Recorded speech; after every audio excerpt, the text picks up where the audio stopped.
In his presidential farewell address, January 17th, 1961, President Eisenhower, retired five-star Army general, warned the American people about the consequences of a cozy relationship between Congress, the executive branch, and the military-industrial complex. Quote, in the councils of government, we must stand guard against the acquisition of unwarranted influence, whether sought or unsought, by the military-industrial complex. The potential for the disastrous rise of misplaced power exists and will persist. End quote. He was right. In the 60 years since President Eisenhower delivered this warning, the influence of the military-industrial complex and national security state has grown to dangerous and costly levels. A recent study reported that defense contractors pocketed nearly half of the $14 trillion spent by the Department of Defense since 9/11. Without any regard for the cost in human lives or taxpayer dollars, Democrat and Republican leaders have stood together, raging one regime-changing war after another for decades. That's what we got. It is. The amount of money that gets made by the defense contractors. I mean, can you imagine when Ukraine kicks off? How much they just got to be looking at going just ching, ching, ching, ching, ching, ching, ching, ching, ching, ching, ching, ching, ching. It's just cash. And does that, you wrap that with a little bit, hey, Ukraine got attacked. That's terrible. Oh, yes. We should help them. Yes, absolutely. Okay. So you can take and be moving in one direction for a benevolent, good reason, but then you can just keep going and going. And what I'm afraid of in that whole situation is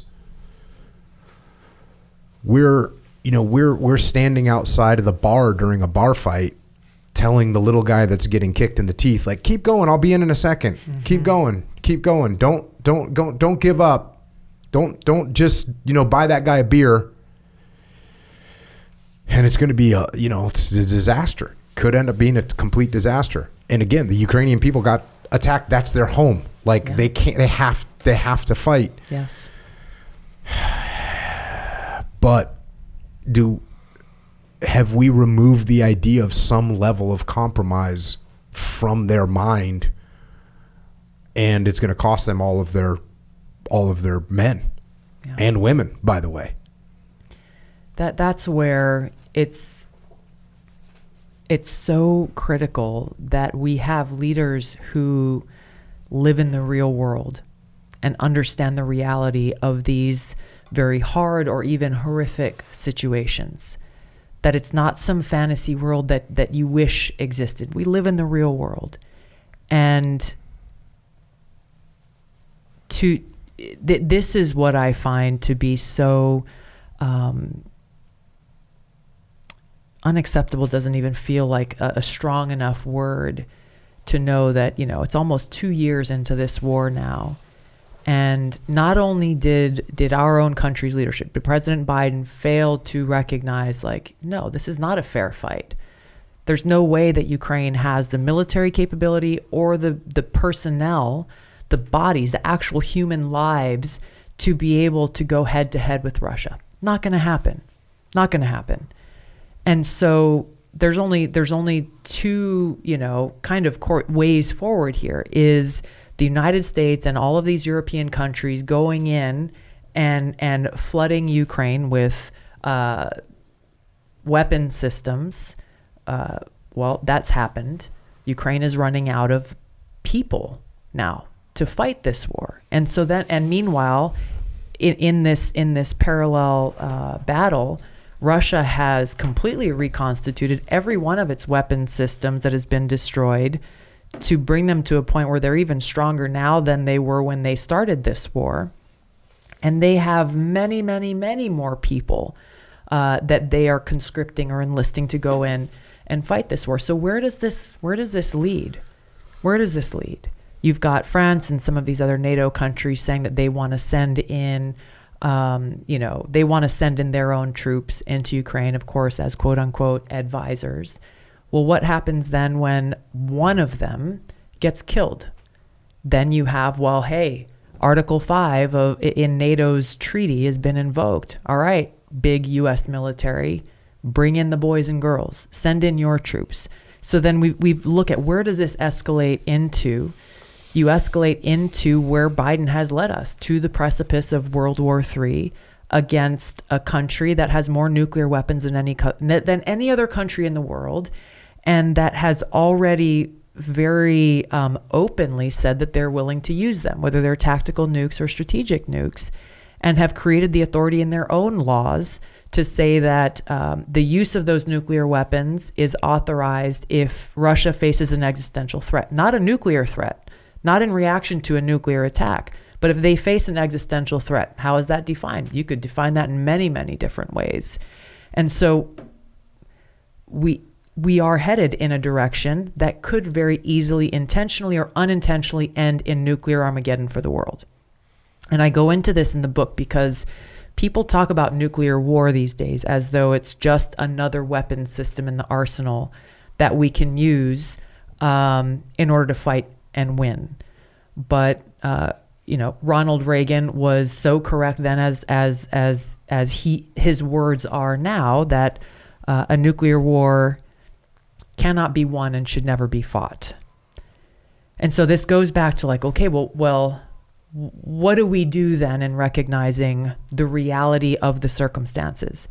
And we've seen, General Milley and many other military leaders say the only way this thing ends is in some kind of a negotiated treaty. Not only did President Biden fail to take the lead in trying to bring about that negotiated end and facilitate it, he and his administration openly blocked other countries who recognized this very, very early on, and who tried to bring about an early end to this war, and said, no, don't do it. Don't do it. Well, and they said, we got to put Ukraine in a stronger position of negotiating. Well, where are they now? They are not in that stronger position. There is still no definition of what a win looks like. It's just having people who are subservient to the military-industrial complex and making these foreign policy decisions without having the interest of peace or the interest of our country and our security at heart is how we end up in situations like this, where we are less safe and less secure and more in debt, just from an American standpoint, inward looking. What to speak of outward looking at how many Ukrainian lives could have been saved had they taken the lead on this and brought the parties to a table and understand, hey, no one's going to walk away happy. No one's going to walk away happy, but this is the only way this thing ends. I often talk about bar fights and how dumb they are. Mm-hmm. And look, are there times where you got to do it? Yeah, there are. But if there's a bar fight going on, you should not get involved in it. And you should do everything you can to stop it from happening. And there's almost, like you're saying, no good outcome. Like, what's the good outcome? You're getting sued, you're getting arrested, you're going to jail, you killed whatever the case may be. And for some reason, that's a real simplistic way of looking at things, but war is the exact same way. Yeah. Like, there's no going into a war saying, oh, this is what's going to happen and this is the position we'll gain.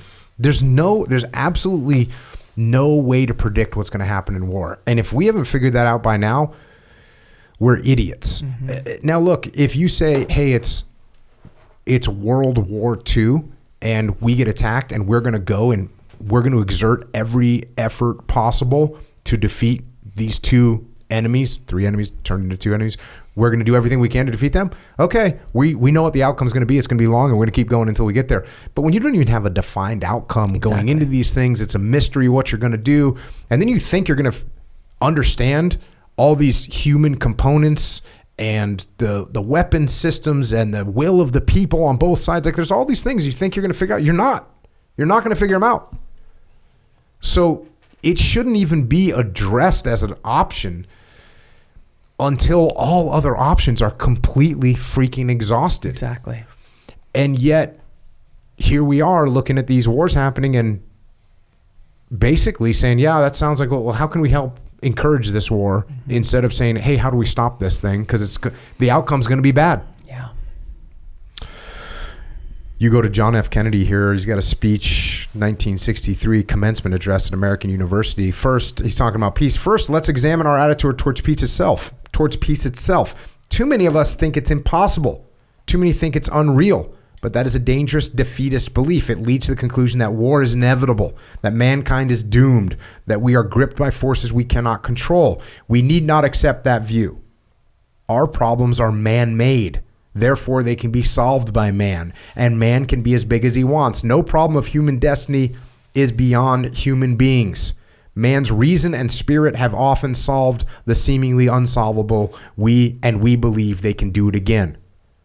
World peace, like community peace, does not require that each man love his neighbor. It requires only that they live together in mutual tolerance, submitting their disputes to a just and peaceful settlement.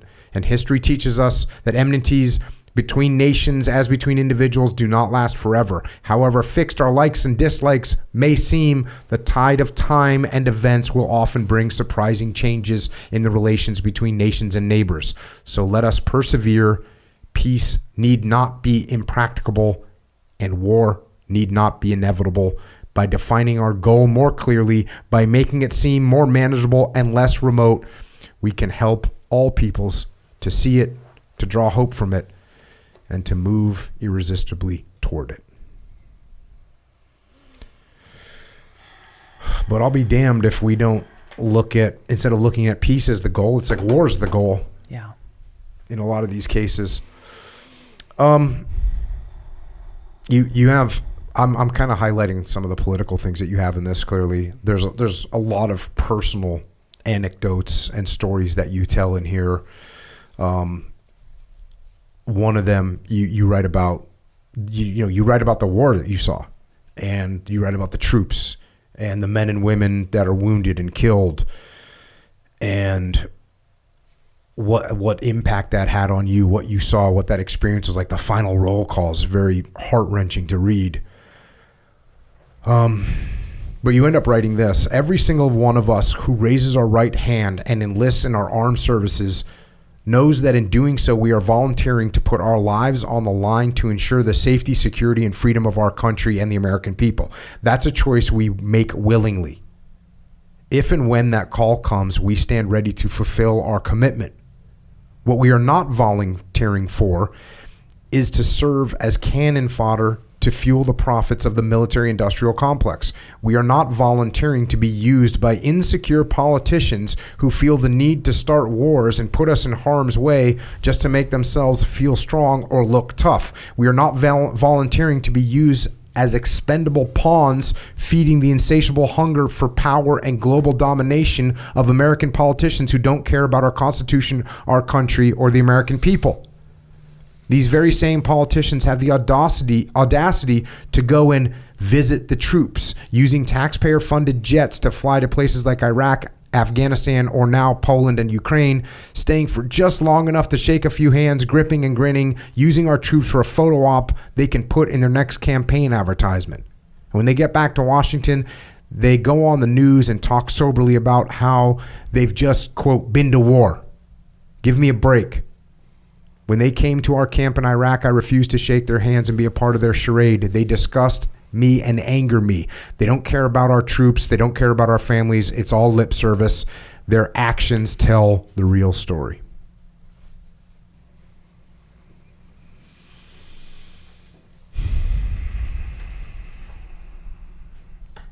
Yeah.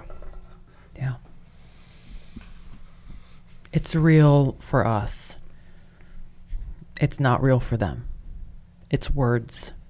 It's fiery speeches on the floor of the House or the Senate.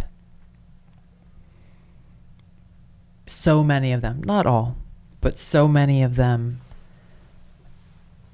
have not experienced, either directly or indirectly, the reality of the consequences of their fiery speeches or the votes that they take. That they'll go and deliver a speech and, cast a vote that has very real consequences on our brothers and sisters. And then they'll go out for drinks with their lobbyist friends from the multi-trillion-dollar defense contracting industry. Another good day.